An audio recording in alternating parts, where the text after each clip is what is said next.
Justice ज़कीउल्लाह Khan, ये sir supreme court जिस inquiry को जायज मान रहा है, क्वेश्चनेबल मान रहा है, जिस बयान को ऑब्जेक्शनेबल मान रहा है, इलाहाबाद हाईकोर्ट ने ऑब्जेक्शनेबल मान लिया, वो जांच रोक दी गई।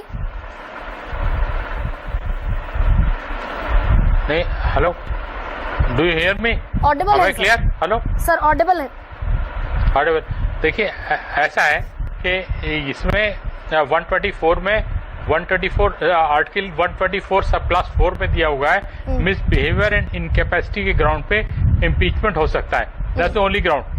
अब समझिए जज का इम्पीचमेंट कैसे होता है। जज का इम्पीचमेंट होता है, जज लेता है कॉन्स्टिट्यूशन में ओथ, जब ये अपॉइंट होता है तो कहता है कॉन्स्टिट्यूशन से बाउंड है। इसका मतलब कॉन्स्टिट्यूशन में जितनी चीजें हैं उन सब का उससे ख्याल रखना है और उन सब के अनुसार कार्य करना है।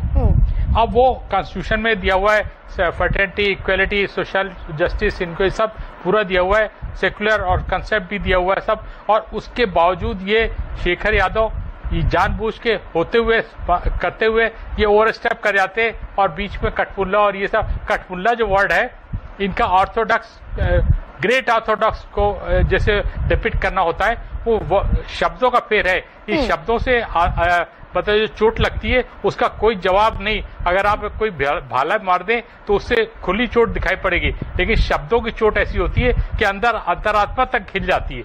इसलिए ऐसा करना और ये करना उनके जो कंडक्ट है उसके बिल्कुल विपरीत है, और इसीलिए वो भागीदार हैं उनके इम्पीचमेंट के, कि उन्होंने ऐसा इनकैपेसिटी की और उनका जो कार्य था वो बिल्कुल बिलो डिग्निटी था, और जो काम एक हाईकोर्ट जज को शोभा नहीं करता है वो काम करके गए वो। और एक ऐसी सभा में उन्होंने पब्लिक एड्रेस किया और वकीलों के साथ एड्रेस करके और ये दिया। यही नहीं, अपना तो एग्जिबिट किया, बाद में और लोगों को भी इनवाइट किया कि ये इस तरह का है, इस तरह से करो। अगर इस तरह को इनको अनपनिश छोड़ा गया तो समझ लीजिए ऐसा एग्जाम्पल क्रिएट करेगा। नहीं सर, अच्छा, ये 6 महीने पहले 55 सांसदों ने, जरूरत थी मात्र 5 सांसदों की, 50 सांसदों की, माफ कीजिए, जरूरत है इम्पीचमेंट के लिए मात्र 50 सांसदों की राज्यसभा में, और 55 ने ऑलरेडी राज्यसभा में एक इम्पीचमेंट नोटिस दे रखा है 6 महीने से।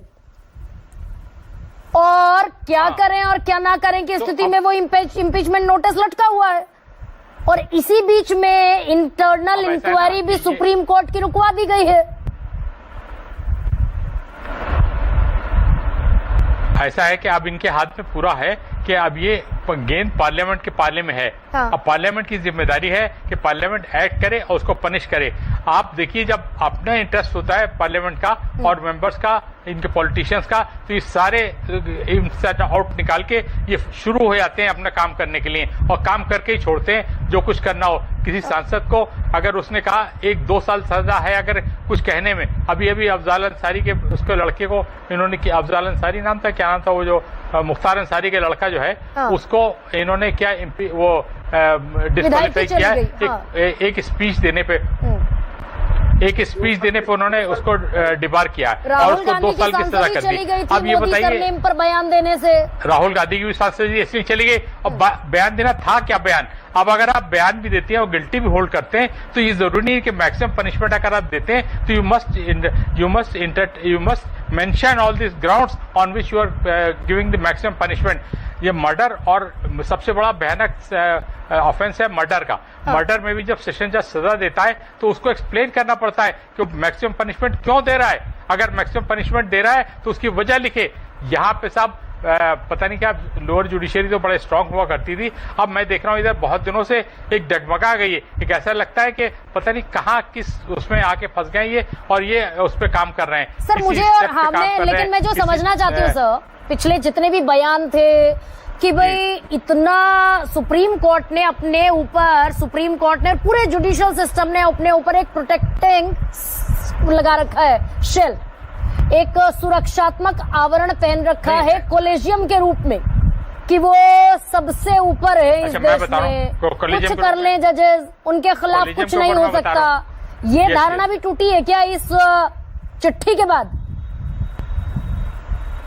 नहीं, एक बात समझ लीजिए, कोलिजियम सिस्टम एक सिस्टम है, उसमें उसके पहले जो सिस्टम था वो कोलिजियम नहीं था। कॉलेजियम में हाई कोर्ट में फर्स्ट 3 जजेस होते हैं और सुप्रीम कोर्ट में फर्स्ट 5 जजेस होते हैं। हाँ। इनका एक ग्रुप है, वो डिसाइड करता है इंपॉर्टेंट मैटर्स, ट्रांसफर, पोस्टिंग, ये और हाई कोर्ट के जजेस के अपॉइंटमेंट, ये सब डिसाइड करता है। अब सवाल इस बात का उठता है कि कॉलेजियम सिस्टम अगर हटा दिया जाए तो क्या होगा। आपने देखा है कि इलेक्शन कमीशन का जो चेयरमैन है, इलेक्शन कमीशन का जो प्रेसिडेंट है, नंबर 1 जो है इलेक्शन कमीशन का, उसके अपॉइंटमेंट के पीछे क्या हुआ, चीफ इलेक्शन कमिश्नर जो हुआ उसके पीछे क्या हुआ, उसके पीछे ये हुआ कि साहब वो इन्होंने 2 अपने, एक चीफ जस्टिस जगह एक अपने कह दिया। चीफ जस्टिस की इंपॉर्टेंस नहीं है, इंपॉर्टेंस है इम्पार्शियलिटी की।